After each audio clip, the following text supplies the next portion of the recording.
Hey guys, welcome back to my new blog. তো আরেকটা নতুন ব্লগ নিয়ে তোমাদের সাথে হাজির হয়েছি। তো আজ হলো শনিবার, তো শনিবারের এটা ভিডিও করেছিলাম। তো আর এটা এডিট করে চারা হয়নি, তো আজ ভাবছি ছেড়ে দিই তোমাদের সাথে। অনেক সময় লেগে যায় তার জন্য। তো আজ যেহেতু শনিবার, মেয়ের স্কুল বন্ধ, সামনের সপ্তাহ বুধবার থেকে মেয়ের এক্সাম শুরু। তো স্কুল বন্ধ, তার জন্য আর সকাল থেকে কিছু শেয়ার করিনি। তো স্নান টান করে পুজোর করে চলে এসেছি আমি। তো সকালে সপ্তাহ বাসি কর্মকাজ শেষ করে মেয়ের কয়েক কাটা কাপড় চোপড় ছিল, সেটা কাচাকুচি করে স্নান টান করে চলে এসেছি পুজো দিতে। তো আজ তোমাদের সাথে পুজোর ঘরটাই শেয়ার করছি।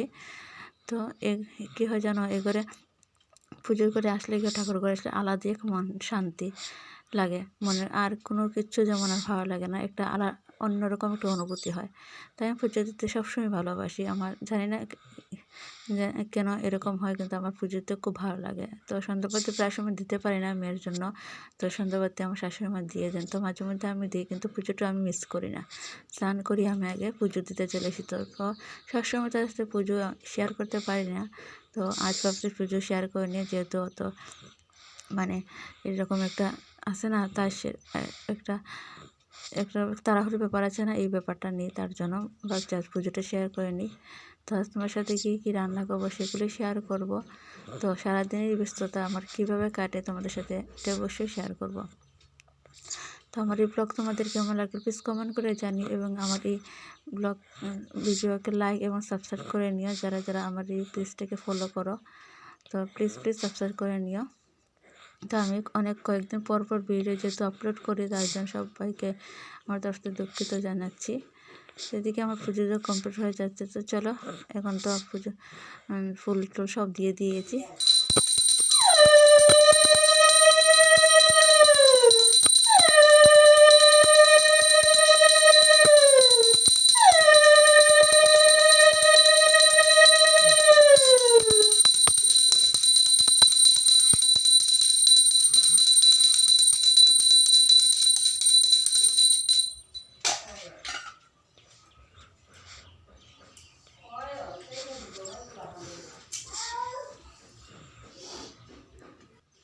তো পুজো দেওয়ার পর তো অল্প সময় 5 মিনিট দাঁড়াতে হয়, তারপর তোমাদের চলো দেখিয়ে দিচ্ছি। এটা আমার কাকা শাশুড়ির ঘর, কিন্তু তারা যেহেতু বাড়িতে নেই, ওনারা সব গিয়েছেন বিয়েতে করিমগঞ্জ, তার জন্য। আর এদিকে আমার মেয়ে পড়াশোনা করছে, ওদের বাড়ি তাদেরকে অনেক রৌদ্র আসে, তার জন্য বাড়িতে বসে বসে পড়াশোনা করছে, যেহেতু সামনের সপ্তাহ পরীক্ষা এক্সাম হচ্ছে, তার জন্য। আর এদিকে আমাদের এই বাড়ি আমাদের, আমার দুই পরিবারে থাকি, আর একটা নেই কেউ পরিবার। তো আশেপাশে তো অনেক মানুষ আছে। তো আমাদের পরিবার, আমার কাকা শাশুড়ির পরিবার আছে।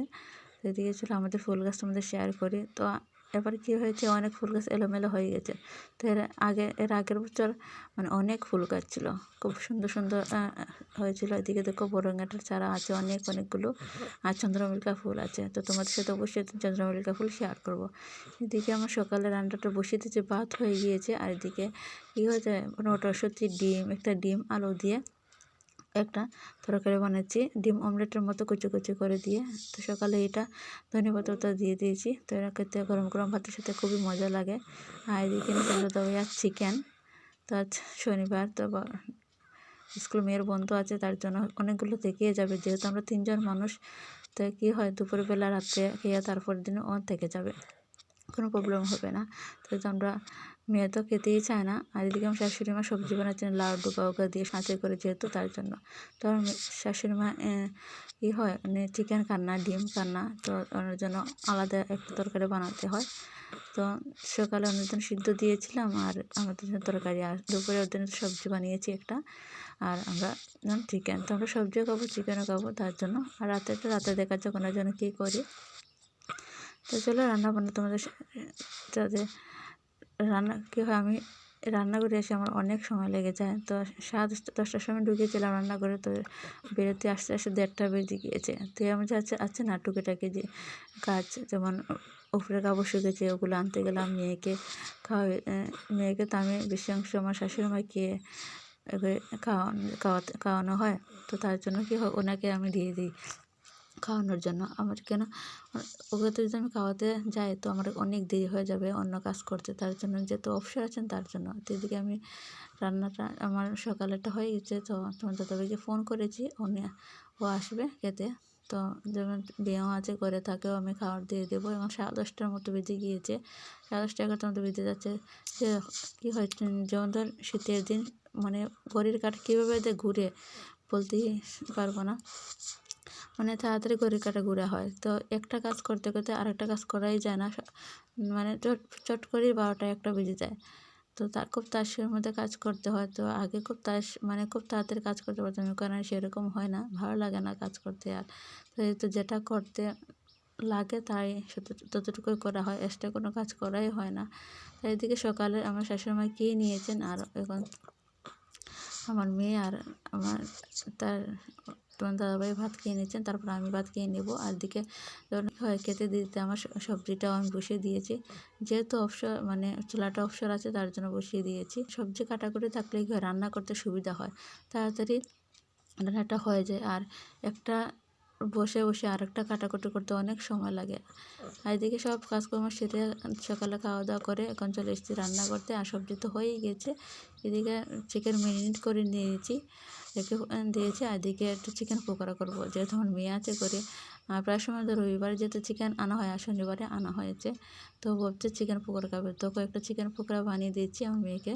তো স্নান টান করে চলে এসেছে, এখন বাজে 12:30 1টা মতো বেজে গেছে। ওকে চিকেন পকোড়া বানিয়ে দিয়েছি। তো সস ঢেলে খেয়ে নিয়েছে, তো সাথে আমিও খাবো, দেখি কীরকম লাগে খেতে খেতে। তো কী হয়, ঠান্ডা যেহেতু মানে সস টস আমি বেশি খেতে দিই না, কাশি উশি হবে তার জন্য, একটু চোখা ভাব থাকে না তার জন্য। তো চলো খেয়ে নিই।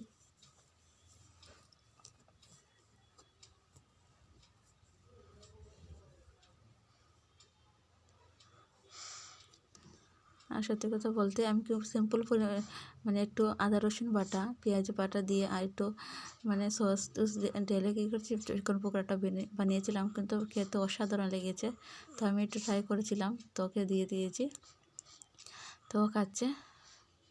খুব মজা হয়েছে, কিন্তু আসলে গরম গরম চিকেন পকোড়া খেতে আলাদা একটা মজা লাগে। তা এদিকে দেখো, এটা হলো গরম মশলার একটা ডিবের মতন, আর এটাকে অনেক অনেক অনেক রকমের গরম মশলা থাকে। আর এটা হলো গোলাপি পাপড়ি, এটাকে দিলে হয় একটা মানে বিরিয়ানি ফ্লেভার একটা আসে চিকেনের মধ্যে দিলে। তো আমি কয়েকটা গোলাপি পাপড়ি দিচ্ছি। আর এদিকে একটু গরম মশলা আমি ভেজে নিয়েছি, গরম মশলাগুলি কী হয়েছে একটু পোড়া পোড়া হয়ে গেছে, তো বেটে নিয়েছি। আর এখানে তো চিকেন ভালো করে কষিয়ে নিচ্ছি, অল্প পরিমাণে জল দেব। জলটা গরম করে রেখে দিয়েছি পাশের গামলাতে একটা। তো যেহেতু আমরা 3 জন মানুষ তার জন্য, আর অনেক মানে 1 কেজি হবে চিকেন আনা হয়েছে। তো তোমার দাদাভাই আমি বলেছি অল্প পরিমাণ আনতে, আমি যেহেতু খাই না বেশি তার জন্য, ওনারা 2 জনে বেশি খাবে। তো আমার মেয়েও খেতে চায় না, দেখি এরপরের দিন ফালানি হবে এগুলো। আর দিয়ে জল আমি গরম করে নিয়েছি। এই গরম মশলা দেখো একটু পোড়া পোড়া হয়ে গেছে, কিন্তু ফ্লেভারটা অনেক দারুণ এসেছিলো আর খেতেও অসাধারণ হয়েছিল। দিয়ে দেখো গরম মশলা আমার তরকারি হয়ে গেছে, সকালে অল্প পরিমাণে তরকারি রয়ে গিয়েছিলো তার জন্য। এদিকে চিকেন কষিয়ে নিয়েছি ভালো করে, আর তারপর একটু জল দিয়ে দেবো। এদিকে দুপুরে খাওয়া দাওয়ার পর সন্ধ্যা 4:30টার মতো বাজে, ঘরে লাইট জ্বালিয়ে নিচ্ছি। আর এটা আমার ছোটো মেয়েকে এদিকে ঘুমিয়েছিল, ঘুম থেকে উঠে এখন সোয়েটার গায়ে নিয়ে দিয়েছি। কীরকম লাগছে আমার মা মেয়েকে প্লিজ কমেন্ট করে জানিও। আর এদিকে তো 7:30টার মতো বাজে, তোমার দাদাভাই চলে এসেছে দোকান থেকে। তো এখন চা বানাবো, চা বানিয়েও নিয়ে এখন চার সাথে তোমার দাদাভাই এনেছে সিঙ্গারা। তো কে কে চার সাথে সিঙ্গারা ভালোবাসে প্লিজ কমেন্ট করে জানিও। এদিকে আজকের মতো তোমাদের অতটুকু শেয়ার করছি। তো সবাই ভালো থেকো, সুস্থ থাকো। তো এদিকে দেখো চায়ের কালার দেখো অসাধারণ এসেছে, আদা দিয়েছিলাম অল্প পরিমাণে, তো খেতে অসাধারণ হয়েছিল। আর সাথে সিঙ্গারার সাথে সস তো আছে। তো মেয়েকে সন্ধ্যার সময় মেয়েকে বানিয়ে দিয়েছিলাম, তো এখন খাবে, তো আমি খাবো না, অল্প পরিমাণে খাবো, যেহেতু চিকেন রান্না হয়ে চলে গিয়েছে। এদিকে ভাতও বসিয়ে দিয়েছি। আর তো যতটুকু স্বাদ করে সবাইকে ভালো থেকো, সুস্থ থেকো।